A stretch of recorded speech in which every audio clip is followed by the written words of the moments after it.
अस्सलाम वालेकुम रहमतुल्लाहि वबरकातुहू। अभी हमने ये पहली वाली वीडियो में साबित कर लिया था कि नबी सल्लल्लाहु अलैहि वसल्लम की सही मुस्लिम की हदीस थी कि आपकी पैदाइश का दिन जो था वो पीर का था। फिर माह रबीउल अव्वल से पहले अब्राहा ने अटैक किया था माह मुहर्रम में, और फिर बाकी सारी दलाइल के ज़रिए हमने ये अंदाज़ा लगाया कि जो दूसरा सूरज ग्रहण था जो नबी पाक सल्लल्लाहु अलैहि वसल्लम के बेटे इब्राहीम की ज़िंदगी में हुआ था, उसका भी एक मतलब अंदाज़ा लगा दिया कि वो 632 हिजरी को 8 बजे हुआ था। 10 हिजरी का ग्रहण 7 जनवरी 632 को हुआ था।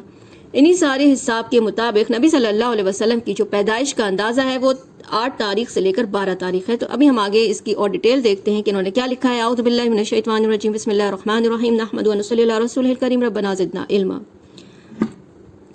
आप सल्लल्लाहु अलैहि वसल्लम ना खुद अपनी विलादत के दिन जश्न मनाया, ना इस बात का हुक्म दिया, और ये बात भी नहीं कि आप सल्लल्लाहु अलैहि वसल्लम ने शायद गुर्बत और अफलास की वजह से ऐसा किया हो। ऐसा भी नहीं, क्योंकि मक्की दौर में माना कि बीबी खदीजा का सारा माल आपके कंट्रोल में था, लेकिन वो भी आपने अल्लाह की राह में दिया। और फिर जब आप सल्लल्लाहु अलैहि वसल्लम मदीने तशरीफ लाए तो मदीने में तो खजाने ही खजाने थे, हर तरफ से आपके पास पैसा आता, माल आता था, लेकिन आपने कभी अपनी ज़ात पे खर्च नहीं किया।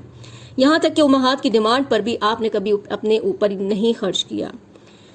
तो जब साहिब मिलाद ने ऐसा नहीं किया और ना ही करने का हुक्म दिया, तो ऐसा काम को करना सिर्फ बिदात ही हो सकती है। खैर, हम देखते हैं कि सहाबा इकराम ने क्या किया।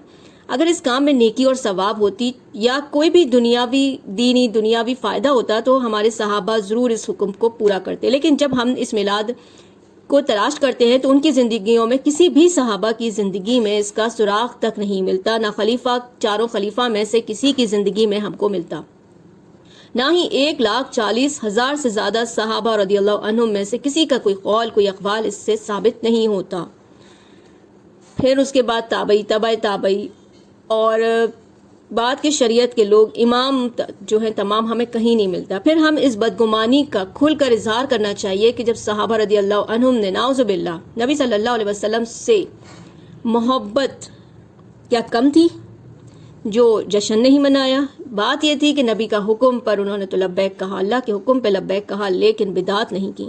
आइमा अरबा के दौर में अब हम देखते हैं ईद मिलादुन नबी का वजूद। तो अगर हम 4 मारूफ फ़िक़ही मज़ाहिब की, यानी कि इमाम अबू हनीफा, इमाम शाफ़ी, इमाम मालिक, इमाम अहमद बिन हम्बल रहमतुल्लाह को, अगर हम चारों को देखें तो इनकी किसी भी कुतुब फ़िक़ह का मुतालबा भी करें तो भी हमें इस ईद का जिक्र कहीं नहीं मिलता। ना दूसरे फ़ुक़हा ना दूसरे मुहद्दिसीन में इसका हुक्म मिलता। ईद मिलादुन नबी की तारीख़ की हैसियत क्या है?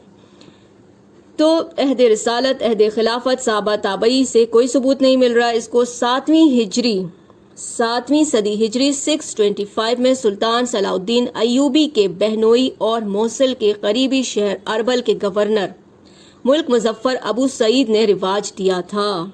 वो महफिल मिलाद में भांड, मिरासी, राग, रंग, नाचने वालों को जमा करता, राग सुनता, गाना बजाना सुनकर खुद भी नाचा करता था। और इसी तरह मिस्री फातमियों ने भी ईसाइयों की देखा देखी जश्न मिलाद को रिवाज दिया।